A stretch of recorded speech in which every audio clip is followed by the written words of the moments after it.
years. Um, for those of you who know me, I have made an operating system switch. I still have an iPhone 4, but it is no longer in active service on Verizon. The number that I use has been switched to a Galaxy Note 2. And I've had that phone now for the last 7 months, excuse me. So, little 7 months with a phone. Android's not bad, but I'm noticing a number of things that it's falling short in quite quickly. I love the flexibility, but the lack of uniformity is rather disturbing. I've been looking for a CCTV or a video magnifier application. Nothing's worked.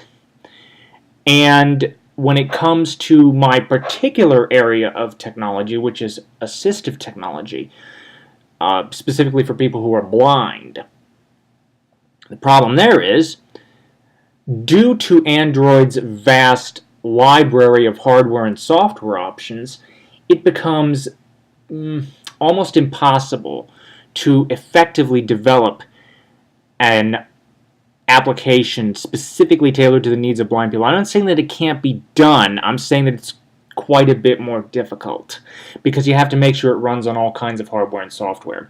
iOS, on the other hand, yes, you may have a limitation, but in terms of assistive technology, the limitation is actually a good thing because not everybody's going to be using this software, and when it comes to the margin of error, it's much, much less than it would be for a piece of mainstream software.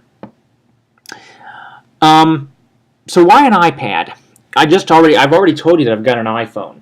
Well, I've got some usable vision, actually quite a bit of usable vision.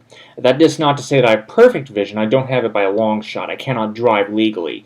But in terms of somebody who is visually impaired legally, my vision's actually pretty good.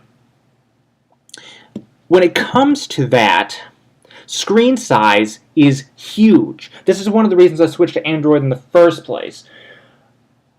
Apple doesn't produce a 5-inch iPhone. I wish they did. If they did, I'd switch back over to iOS in a heartbeat. Now again, I'm not saying that Android is bad. I'm just saying that in my use, I've come across some pitfalls. Most notably in the accessibility department. Things can be a bit hit and miss, a lot more so. I'm not saying that Android doesn't work. I'm just saying that when it comes, again, to developing a specific piece of software for a very specific need that, compared to the general populace, addresses a very small market, your chance of success, because you have to deal with multiple hardware and software platforms, is hit and miss. Now, there are a lot of blind people out there who are Android users. But I'll give you an example. I happen to have a friend, and for the sake of protecting their identity, I won't give their name out, but I happen to have a friend who the other day needed me to help them with a piece of software that was called, I don't remember what it was, but it was this music service for cricket, okay? They were having accessibility issues. The problem is, I can't go out onto the Android market and get that piece of software to try it for myself because I don't have Cricket. I'm on Verizon.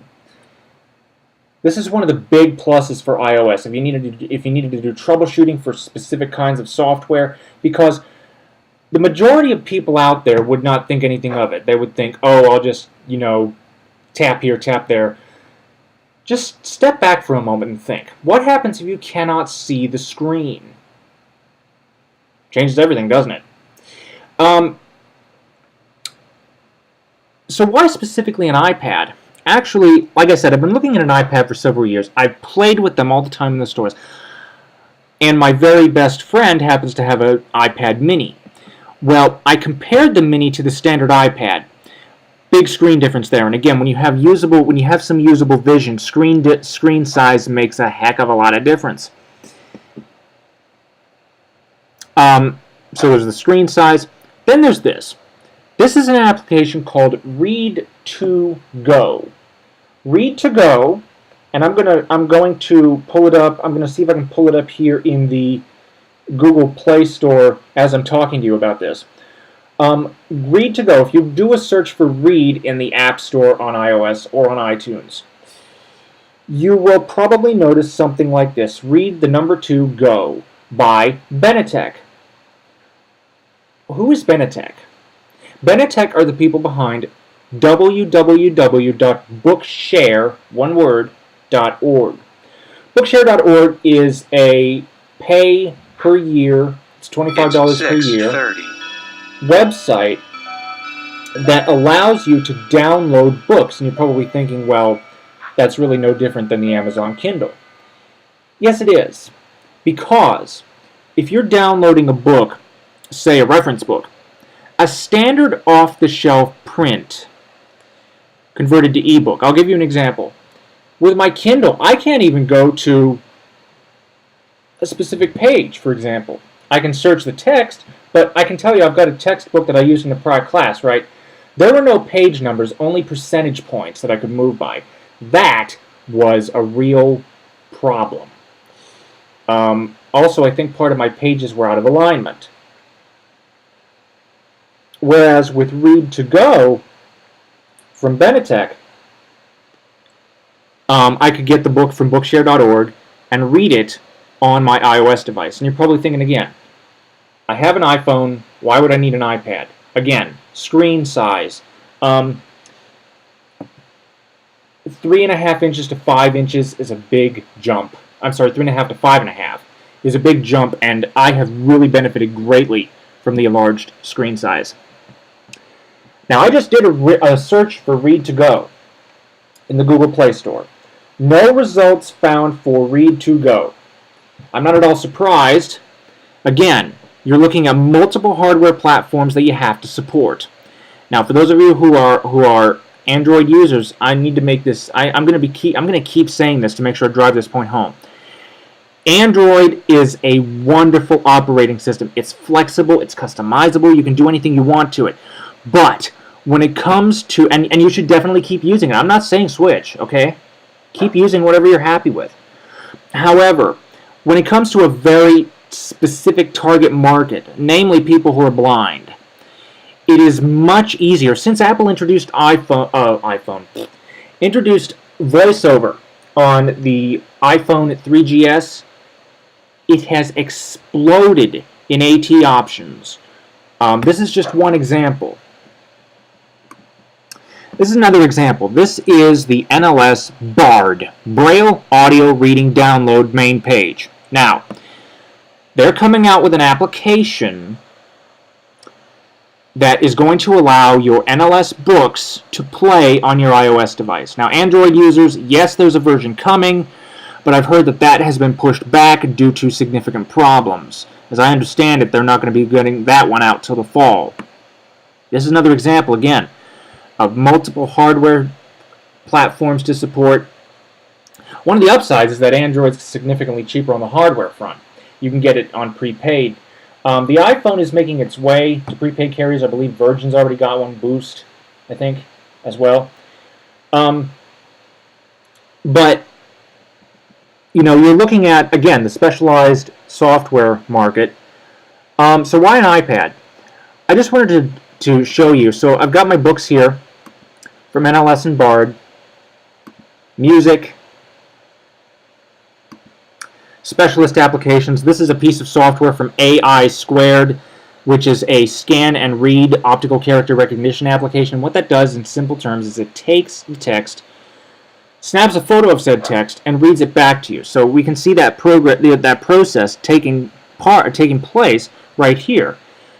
We've got our text that we're viewing. We've got it currently being processed, currently extracting the material, and then this is recreating said text in a specialized format that is very blind friendly, as well as friendly to people with low vision. And I was at a conference recently. I was at a little presentation from AI Squared recently. I asked them, will we be seeing this on Android? They said the answer was most likely no, and again, it contributed to because of the vast hardware. It would take many, many man-hours to test multiple devices. They just didn't have that kind of power. Let me go back to, again, why a standard iPad. This is a screen size comparison, and This is what they've done to the iPhone, and I don't like it. All they've done is they've taken the current screen, added an extra row of icons, stuck the iPhone in a device, and stretched it, okay? That's why I went for the Galaxy Note 2, and that's the second item here with the 5.5-inch screen. You can see the 5.5 to 7-inch isn't necessarily out that big of a jump. It is, but, you know, not so much. The 9.7-inch screen, on the other hand, compared to the 5.5, is huge.